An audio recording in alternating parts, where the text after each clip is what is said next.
ആകാശവാണി.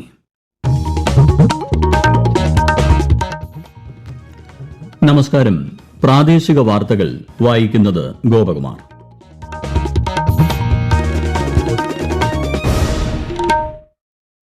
പ്രധാന വാർത്തകൾ.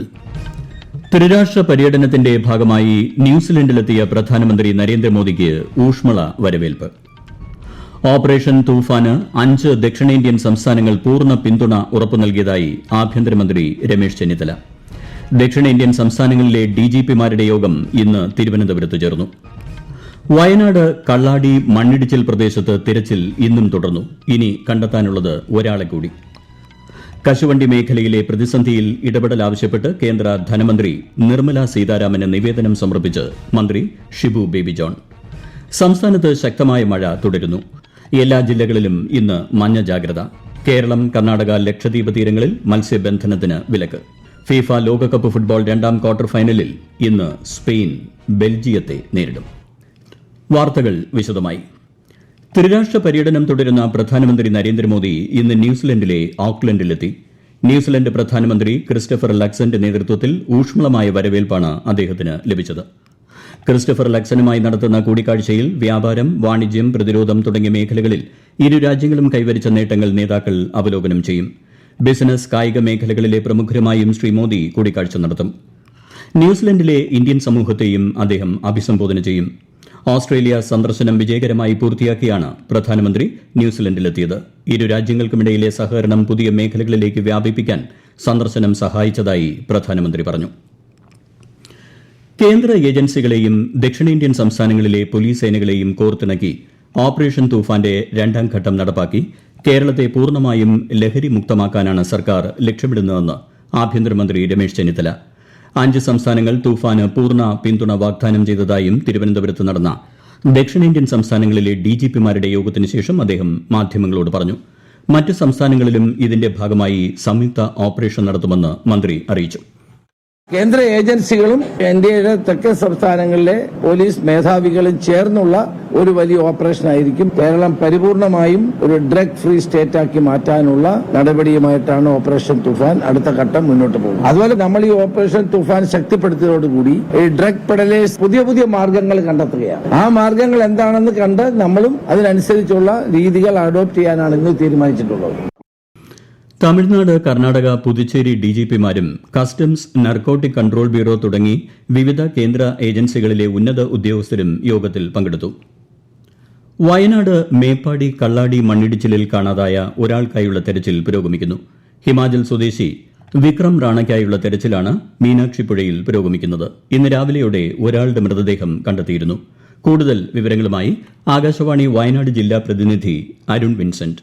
മണ്ണിടിച്ചിലിൽ കാണാൻ ബാക്കിയുള്ള ഹിമാചൽ സ്വദേശി വിക്രം റാണയ്ക്കാണ് തിരച്ചിൽ ഊർജിതമായി തുടരുകയാണ്. ഇന്ന് രാവിലെ നടത്തിയ തിരച്ചിലിൽ ഒരാളുടെ മൃതദേഹം കൂടി കണ്ടെടുത്തിരുന്നു. മൃതദേഹം വൈത്തിരി താലൂക്ക് ആശുപത്രിയിൽ എത്തിച്ച് പോസ്റ്റ്മോർട്ടം നടപടികൾ പൂർത്തീകരിച്ച് എംബാം നടപടികൾക്കായി കോഴിക്കോട് മെഡിക്കൽ കോളേജിലേക്ക് മാറ്റി. പ്രധാനമായും മീനാക്ഷി പുഴ കേന്ദ്രീകരിച്ചായിരുന്നു ഇന്നത്തെ തെരച്ചിൽ. NDRFന്റെ 70 അംഗ സംഘത്തോടൊപ്പം 110 ഫയർഫോഴ്സ് അംഗങ്ങളും 100ഓളം വരുന്ന പോലീസ് ഉദ്യോഗസ്ഥരും തിരച്ചിലിൽ പങ്കെടുത്തു. കൂടാതെ തുർക്കി ബസാറിലെ ജീവൻ രക്ഷാ പ്രവർത്തകരും തിരച്ചിലിൽ പങ്കെടുത്തു. അതിശക്തമായ മഴ പെയ്യാത്തത് തെരച്ചിലിന് അനുകൂലമായി. കേരളത്തിലെ കശുവണ്ടി വ്യവസായ മേഖലയിലെ പ്രതിസന്ധി പരിഹരിക്കുന്നതിന് ഇടപെടൽ അഭ്യർത്ഥിച്ച് മന്ത്രി ഷിബു ബേബി ജോൺ ഇന്ന് ന്യൂഡൽഹിയിൽ കേന്ദ്ര ധനമന്ത്രി നിർമ്മല സീതാരാമനെ സന്ദർശിച്ചു. ആയിരക്കണക്കിന് തൊഴിലാളികളുടെയും സംരംഭകരുടെയും ജീവനോപാധി സംരക്ഷിക്കുന്നതിനായി പുനരുദ്ധാരണ പാക്കേജ് നടപ്പാക്കണമെന്നാവശ്യപ്പെടുന്ന നിവേദനം ധനമന്ത്രിക്ക് കൈമാറി. പാക്കേജിന് തത്വത്തിൽ അംഗീകാരം ലഭിച്ചതായും കേരളത്തിന്റെ ആവശ്യങ്ങൾ മന്ത്രി അനുഭാവപൂർവ്വം പരിഗണിച്ചതായും ശ്രീ ഷിബു ബേബി ജോൺ പറഞ്ഞു. US ആസ്ഥാനമായി പ്രവർത്തിക്കുന്ന കോറോ ഹെൽത്ത് കമ്പനിയുടെ കേരളത്തിലെ ഓഫീസുകളിൽ നിന്ന് 800-ലേറെ ജീവനക്കാരെ പിരിച്ചുവിട്ട സംഭവത്തിൽ തൊഴിൽ മന്ത്രി ബിന്ദു കൃഷ്ണയുടെ നേതൃത്വത്തിൽ ഇന്ന് കൊച്ചിയിൽ നടന്ന യോഗം തീരുമാനമാകാതെ പിരിഞ്ഞു. വിഷയം ചർച്ച ചെയ്യാൻ ജൂലൈ 20-ന് വീണ്ടും യോഗം ചേരും. കമ്പനി പൂട്ടാനുള്ള തീരുമാനം പുനഃപരിശോധിക്കണമെന്നും നിലവിലുള്ള ജീവനക്കാരെ നിലനിർത്തി തൽസ്ഥിതി തുടരണമെന്നും മന്ത്രി ആവശ്യപ്പെട്ടു. പ്രവർത്തനം തുടരാൻ ആവശ്യമായ എല്ലാ സഹായങ്ങളും വാഗ്ദാനം ചെയ്ത മന്ത്രി അനുകൂല സമീപനം ഉണ്ടായില്ലെങ്കിൽ കർശന നിയമ നടപടികളിലേക്ക് നീങ്ങുമെന്ന് വ്യക്തമാക്കി. ജനാധിപത്യത്തിന്റെ ഏറ്റവും വലിയ സൌന്ദര്യം സംവാദങ്ങളിലും ചർച്ചകളിലുമാണെന്ന് മുഖ്യമന്ത്രി വി ഡി സതീശൻ. നിയമനിർമ്മാണ സഭകളുടെ പ്രവർത്തനങ്ങൾ യുവതലമുറ കൃത്യമായി മനസ്സിലാക്കേണ്ടത് അനിവാര്യമാണെന്നും അദ്ദേഹം പറഞ്ഞു. സെക്രട്ടേറിയറ്റിലെ പഴയ നിയമസഭാ മന്ദിരത്തിൽ സംഘടിപ്പിച്ച യങ് ഇന്ത്യൻസ് മോഡൽ പാർലമെന്റ് 2026 ആശംസ അറിയിക്കുകയായിരുന്നു അദ്ദേഹം. Confederation of Indian industry young Indians Thiruvananthapuram ചാപ്റ്ററിന്റെ ആഭിമുഖ്യത്തിൽ സംഘടിപ്പിച്ച യങ് ഇന്ത്യൻസ് പാർലമെന്റിന്റെ ഉദ്ഘാടനം സ്പീക്കർ തിരുവഞ്ചൂർ രാധാകൃഷ്ണൻ നിർവഹിച്ചു. ഈ വാർത്തകൾ ആകാശവാണിയിൽ നിന്ന്. ആകാശവാണി വാർത്തകളും വാർത്താ അധിഷ്ഠിത പരിപാടികളും all India radio news Thiruvananthapuram YouTube ചാനലിലും at all India radio news Thiruvananthapuram Facebook പേജിലും AIR ന്യൂസ് _ ഇൻസ്റ്റഗ്രാം അക്കൌണ്ടിലും at AIR news _TVM X ഹാൻഡിലും ലഭ്യമാണ്. കോഴിക്കോട് റെയിൽവേ സ്റ്റേഷനിൽ കഴിഞ്ഞ ദിവസം ഇടിഞ്ഞുവീണ പഴക്കം ചെന്ന ക്ലോക്ക് ടവർ കെട്ടിടത്തിന്റെ അവശിഷ്ടങ്ങൾ നീക്കം ചെയ്യുന്നതിനും കെട്ടിടത്തിന്റെ ബാക്കി ഭാഗം പൊളിച്ചു നീക്കുന്നതിനുള്ള പ്രവൃത്തികൾ ഇന്നും തുടർന്നു. ഗതാഗതം തടസ്സം നീക്കിയെങ്കിലും 2-3 പ്ലാറ്റ്ഫോമുകളുടെ സമീപമുള്ള ട്രാക്കിൽ ഗതാഗതം നിർത്തിവച്ചു. സംഭവത്തിൽ റെയിൽവേ ഉദ്യോഗസ്ഥരോട് മനുഷ്യാവകാശ കമ്മീഷൻ വിശദീകരണം തേടിയിട്ടുണ്ട്. നിർമ്മാണ പ്രവർത്തനങ്ങൾ നടക്കുന്ന സ്ഥലങ്ങളിലെ അപകട സാധ്യതയുള്ള നിർമ്മിതികൾ പരിശോധിച്ച് മുൻകരുതൽ നടപടികൾ സ്വീകരിക്കണമെന്നും കമ്മീഷൻ നിർദ്ദേശിച്ചു. തിരുവനന്തപുരം തമ്പാനൂർ ഹൈലാൻഡ് ഹോട്ടലിൽ തീപിടുത്തം. 1ാമത്തെ നിലയിലാണ് തീപിടുത്തമുണ്ടായത്. ആളപായം റിപ്പോർട്ട് ചെയ്തിട്ടില്ല. അഗ്നിരക്ഷാ സേനയെത്തി തീ നിയന്ത്രണ വിധേയമാക്കി. തീപിടുത്തത്തിന്റെ കാരണം വ്യക്തമല്ല. താമസക്കാരെ അടിയന്തരമായി ഒഴിപ്പിച്ചതിനാൽ വൻ ദുരന്തമാണ് ഒഴിവായത്. ഓപ്പറേഷൻ തൂഫാന്റെ ഭാഗമായി നടന്ന പരിശോധനയിൽ കൊച്ചി വാഴക്കാലയിലെ അപ്പാർട്ട്മെന്റിൽ നിന്നും 387 ഗ്രാം MDMA-യുമായി ജിം ട്രെയിനർ പിടിയിൽ. ആലുവ എടത്തല സ്വദേശി മുഹമ്മദ് സാദിഖാണ് പിടിയിലായത്. സംസ്ഥാനത്ത് ശക്തമായ മഴ തുടരുന്നു. എല്ലാ ജില്ലകളിലും കേന്ദ്ര കാലാവസ്ഥാ വകുപ്പ് ഇന്ന് മഞ്ഞ ജാഗ്രത പ്രഖ്യാപിച്ചു. കേരളം, കർണാടക, ലക്ഷദ്വീപ് തീരങ്ങളിൽ ഇന്ന് മത്സ്യബന്ധനത്തിന് വിലക്ക് ഏർപ്പെടുത്തി. മഴയ്ക്കൊപ്പം ഇടിമിന്നലിനും ശക്തമായ കാറ്റിനും സാധ്യതയുള്ളതിനാൽ ജനങ്ങൾ ജാഗ്രത പാലിക്കണം. നാളെ മുതൽ 14 വരെ നേരിയ മഴയ്ക്കാണ് സാധ്യതയെന്നും കാലാവസ്ഥാ വിഭാഗം അറിയിച്ചു. ശക്തമായ നീരൊഴുക്കിനെ തുടർന്ന് തിരുവനന്തപുരം അരുവിക്കര ഡാമിന്റെ 2 മുതൽ 5 വരെയുള്ള ഷട്ടറുകൾ 10 സെന്റിമീറ്റർ വീതം ഉയർത്തി. സമീപവാസികളും നദിയുടെ ഇരു കരകളിലും താമസിക്കുന്നവരും ജാഗ്രത പാലിക്കണമെന്ന് ജില്ലാ കളക്ടർ അറിയിച്ചു.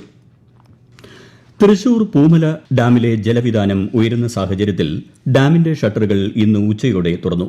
മലവായ തോടിന്റെ ഇരുവശങ്ങളിലും താമസിക്കുന്നവരും മുളങ്കുന്നത്തുകാവ്, കോലഴി പഞ്ചായത്ത് നിവാസികളും അതീവ ജാഗ്രത പുലർത്തണമെന്ന് ജില്ലാ കളക്ടർ നിർദ്ദേശിച്ചു. കാലവർഷ മഴക്കാല മുന്നൊരുക്കത്തിന്റെ ഭാഗമായി വയനാട് കാരാപ്പുഴ അണക്കെട്ടിന്റെ 3 ഷട്ടറുകൾ നാളെ രാവിലെ 11 മണിക്ക് തുറക്കും. പുഴയിലെ ജലനിരപ്പ് ഉയരാൻ സാധ്യതയുള്ളതിനാൽ കാരാപ്പുഴയുടെ തീരങ്ങളിൽ താമസിക്കുന്നവർ അതീവ ജാഗ്രത പാലിക്കണം. ഫിഫ ലോകകപ്പ് ഫുട്ബോൾ 2ാം ക്വാർട്ടർ ഫൈനലിൽ ഇന്ന് രാത്രി 12:30 സ്പെയിൻ ബെൽജിയത്തെ നേരിടും. യൂറോപ്യൻ കരുത്തരായ ഇരു ടീമുകളും നേർക്കുനേർ വരുന്ന പോരാട്ടമാണ് ഇന്നത്തേത്. ആദ്യ ക്വാർട്ടറിൽ മൊറോക്കോയെ പരാജയപ്പെടുത്തി ഫ്രാൻസ് സെമിയിൽ പ്രവേശിച്ചു. ഞായറാഴ്ചയാണ് Norway, England, Argentina, Switzerland quarter final മത്സരങ്ങൾ. കേരള ക്രിക്കറ്റ് ലീഗിന്റെ താരലേലം തിരുവനന്തപുരത്ത് നാളെ നടക്കും. 156 താരങ്ങളെയാണ് ലേലത്തിനായി ഉൾപ്പെടുത്തിയിരിക്കുന്നത്. ഓരോ ടീമിനും പരമാവധി 50 ലക്ഷം രൂപയാണ് ചെലവാക്കാൻ ആവുക. രാജ്യത്തെ ഓഹരി വിപണികളിൽ നേട്ടം. സെൻസെക്സ് 828 പോയിന്റ് ഉയർന്ന് 77,569-ലും നിഫ്റ്റി 244 പോയിന്റ് നേട്ടത്തിൽ 24,207-ലും വ്യാപാരം അവസാനിപ്പിച്ചു. സ്വർണ്ണവില കൂടി. പവന് 280 രൂപ ഉയർന്ന് 1,06,200 രൂപയും ഗ്രാമിന് 13,275 രൂപയുമാണ് ഇന്നത്തെ വില.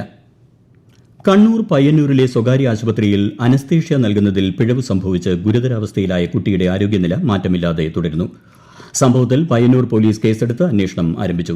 മുഖത്തുണ്ടായ ചെറിയ മുറിവ് ചികിത്സിക്കാനെത്തിയ 1.5 വയസ്സുള്ള കുട്ടിക്ക് ഡോക്ടറുടെ നിർദ്ദേശത്തോടെ അനസ്തേഷ്യ നൽകുകയായിരുന്നു. തൃശൂരിൽ വൻ കഞ്ചാവ് വേട്ട. 12 കിലോ കഞ്ചാവുമായി ഒഡീഷ സ്വദേശികളായ 2 പേരെ തൃശൂർ എക്സൈസ് സംഘം അറസ്റ്റ് ചെയ്തു. സെൻസസ് 2027ന്റെ ഭാഗമായുള്ള വിവരശേഖരണ പ്രവർത്തനങ്ങൾ സംസ്ഥാനത്ത് ഈ മാസം 30 വരെ തുടരും. ജൂലൈ 1 മുതലാണ് എന്യൂമറേറ്റർമാർ വീടുകൾ സന്ദർശിച്ച് വിവരശേഖരണം തുടങ്ങിയത്. വീടുകളുടെ സെൻസസും പട്ടികപ്പെടുത്തലുമാണ് ഈ ഘട്ടത്തിൽ നടക്കുന്നത്. അടുത്ത വർഷം ഫെബ്രുവരിയിലാണ് ജനസംഖ്യാ കണക്കെടുപ്പ് നടക്കുക. പ്രധാന വാർത്തകൾ വീണ്ടും. ത്രിരാഷ്ട്ര പര്യടനത്തിന്റെ ഭാഗമായി ന്യൂസിലൻഡിലെത്തിയ പ്രധാനമന്ത്രി നരേന്ദ്രമോദിക്ക് ഊഷ്മള വരവേൽപ്പ്. ഓപ്പറേഷൻ തൂഫാന് 5 ദക്ഷിണേന്ത്യൻ സംസ്ഥാനങ്ങൾ പൂർണ്ണ പിന്തുണ ഉറപ്പു നൽകിയതായി ആഭ്യന്തരമന്ത്രി രമേശ് ചെന്നിത്തല. ദക്ഷിണേന്ത്യൻ സംസ്ഥാനങ്ങളിലെ DGPമാരുടെ യോഗം ഇന്ന് തിരുവനന്തപുരത്ത് ചേർന്നു. വയനാട് കള്ളാടി മണ്ണിടിച്ചിൽ പ്രദേശത്ത് തിരച്ചിൽ ഇന്നും തുടർന്നു. ഇനി കണ്ടെത്താനുള്ളത് ഒരാളെ കൂടി. കശുവണ്ടി മേഖലയിലെ പ്രതിസന്ധിയിൽ ഇടപെടൽ ആവശ്യപ്പെട്ട് കേന്ദ്ര ധനമന്ത്രി നിർമ്മല സീതാരാമന് നിവേദനം സമർപ്പിച്ച് മന്ത്രി ഷിബു ബേബി ജോൺ. സംസ്ഥാനത്ത് ശക്തമായ മഴ തുടരുന്നു. എല്ലാ ജില്ലകളിലും ഇന്ന് മഞ്ഞ ജാഗ്രത. കേരളം, കർണാടക, ലക്ഷദ്വീപ് തീരങ്ങളിൽ മത്സ്യബന്ധനത്തിന് വിലക്ക്. ഫിഫ ലോകകപ്പ് ഫുട്ബോൾ രണ്ടാം ക്വാർട്ടർ ഫൈനലിൽ ഇന്ന് സ്പെയിൻ ബെൽജിയത്തെ നേരിടും. പ്രാദേശിക വാർത്തകൾ കഴിഞ്ഞു. അടുത്ത വാർത്താ പ്രക്ഷേപണം രാത്രി 7:25.